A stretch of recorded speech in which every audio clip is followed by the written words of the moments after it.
Yeah, I mean, our correspondent, Richard Gaisford in particular, who of course is out in the East and has covered the conflict, has done such an amazing job, and we've seen his reports on our screens. But nothing really prepared me for what I was able to witness myself in this place, Borodyanka. Now, it is a town on the road into Kyiv, and it is still largely in ruins. The homes of hundreds of normal people blown apart. These are not military targets. They're not stores of ammunition. They're homes of children, of elderly grandparents living with their families, all destroyed a year ago as part of that early and vicious assault on the capital. War continues to rage right now in the east and the south of the country. And at the weekend, the US Vice President Kamala Harris said Russia has committed crimes against humanity. And there are places where that appears to have happened here, whose names from the early days of the war still hold trauma and horror. Place names like Bucha, Mariupol, and Borodyanka. I tried to kind of get an idea of what would this place be like? What's the comparison in the UK? Now, I grew up in Purley, just outside of London. Borodyanka is the same size of population and distance from the capital as Purley. Or think of somewhere like Hale outside Manchester, or Morpeth near Newcastle. One of the most striking things that viewers will have seen this morning is Dame Louise Casey making the point that if a police officer shows you their warrant, their card, their ID, and says, I'm a police officer and I need you to do this, that anybody needs to have 100% faith in the fact that that's going to be something they should do. And of course, this report was commissioned in the wake of the rape and murder of Sarah Everard by a serving police officer who showed his card and said, you need to do this. That is devastating, not just for the public, but for your officers as well. The idea that they might show their ID and someone would see it, whether that's a law-abiding member of the public who needs to act in a certain way, or someone who's up to no good and just went, I'm not going to trust you because you're a Met police officer. How do you deal with that? You're absolutely right to call that out, Suzanne. It's that sort of issue which is shaking people's trust. What I have to do is to go back to square one and relentlessly re-vet every officer in the organisation. The first stage of that process we're going to finish by the end of this month, where we're looking at all of our officers' details, all of our staff's details against all the national police databases to look for any signs of risk that have been previously missed, as they were in those cases. We're also reviewing 1,000 past allegations to make sure we got our judgments right on whether those officers should be in the organisation.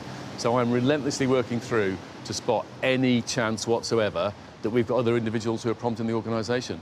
Sadly, I'm aware of there are other officers that I'm concerned about.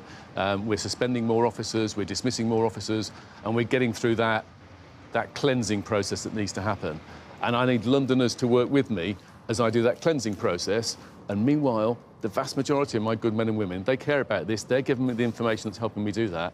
And meanwhile, they're out on the streets protecting London. Just a couple of hours after welcoming the US President to Kyiv for his historic visit, the First Lady sat down with me at the Presidential Palace to reflect on its crucial significance for her country. President Biden's visit was anticipated by Ukrainians, and this is a powerful sign of support, not only by the USA, but is a sign of the whole democratic world. How important is the US President's visit? The visit is essential, and in particular, it's even more important because of the anniversary of the war. We are all tense. This is a horrible anniversary. Horrible because the past year has seen untold pain here, as the First Lady told me.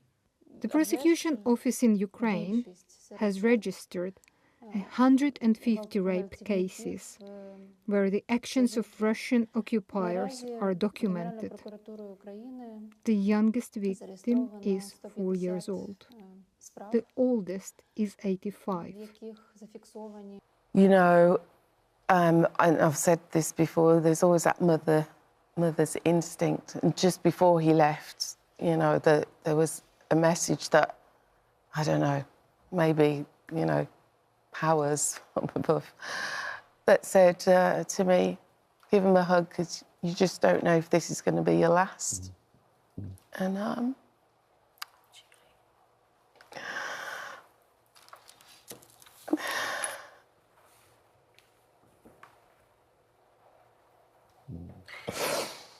Do you know what's encouraging about Nick being out there is he says there's so much effort being put into finding Levi.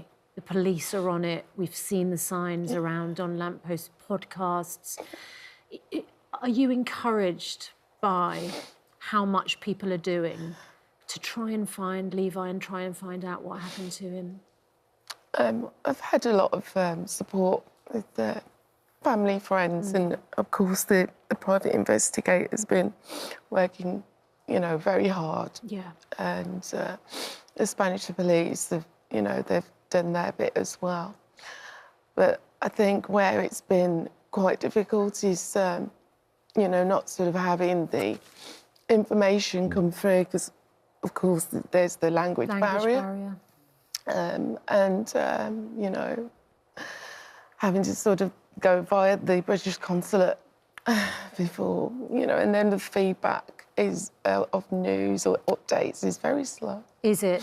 Very slow. Would you like the British consulate to be doing more to help? Yes, I mean, I know they are pressing, but in terms of updates and things like the CCTV coverage, you know, we got information back saying, well, you know, unfortunately, it's too late because we had to get, the Spanish police had to go to court to get, you know, papers signed so they could access the CCTV coverage. And, you know, by the time they did get it, all the video had been deleted, so... Oh, that's so frustrating. It's very frustrating. Very, very frustrating. All of us, all our viewers, we're all desperately hoping that we can... that there'll be some good news for you. Really, really hope there will be. Julie, we're all with you. Thank you. We'll keep on it. Yeah, thank you. You say you wouldn't use the word broken, but your own Ministry of Justice statistics say a murder is committed once every 6 days by a convicted criminal under probation supervision. I mean, how is that not a broken system? Let's talk about one case in particular. Jordan McSweeney, 29 years old, attacked Zara Alina in June last year, 9 days after his release on licence from prison. The probation service had blood on its hands, said Zara Alina's aunt. That's a broken system. And you've been in charge since 2010. This is under your government of 13 years. Well, first of all, I've met with Zara Alina's aunt. I'm horrified by what Zara Alina went through and what her family has been through. Just as a point of fact, we've accepted all the recommendations from the inspectorate on probation. But just to touch on your point, actually it was the previous Labour government that gave away the right of veto in parole cases. I think it's clear that is not working in this case and others, although this was really about probation rather than parole. But in many other cases that I've looked at, I don't think it's working. I think in the last analysis, your viewers already hold me and the politicians to account. They expect us to protect them. And what's important is that we have the means to do it, particularly in those most serious top cohort of offences. And that's what we're delivering today. I mean, do you still hold on to the fact you can blame a previous government after 13 years? Morning. What do you say to parents who might support teachers and agree with them? It's your fault today means their school is closed.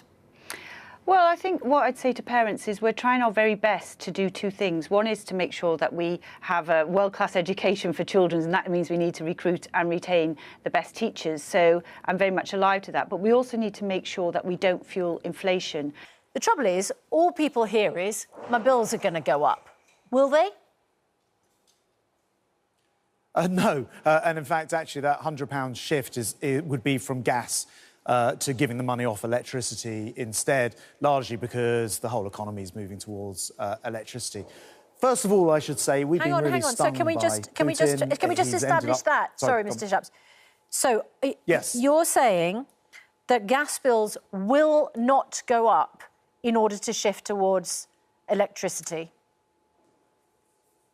So one of the proposals, it's not, which we said we will consult on today, is moving. There are a bunch of levy charges, essentially, and this is quite a minor point of the overall plan, by the way, but there's about £100, which actually could go, which at the moment is on people's electricity bills, which could go on the gas bills instead. If it went on the electricity bills, we think it would save people money overall. And so that's why we're proposing making that shift. But it really makes no difference to most people. Most people are paying electricity and gas. It's a pretty minor part of a much, much bigger plan today. What I was saying is that we've been paying about half of people's typical energy bills this winter, although it won't have felt that way because we've seen bills go up because of Putin's war. The plan today is about getting our long-term energy security and getting some of the cheapest energy in Europe, and that's what today's Powering Up Britain plan is all about. £100 isn't a small amount of money for people. 45,000 in boat crossings in the past year. You say there are 100 million people displaced around the world and likely billions more eager to come here if possible. On what planet is that likely? And how is that not inflammatory language? Good morning. Good morning. Thank you very much for the invitation to join you this morning. There are potentially 100 million people around the world who are currently displaced. So even the 100 million figure doesn't hold up, let alone the billions that you have flagged in the Daily Mail this morning.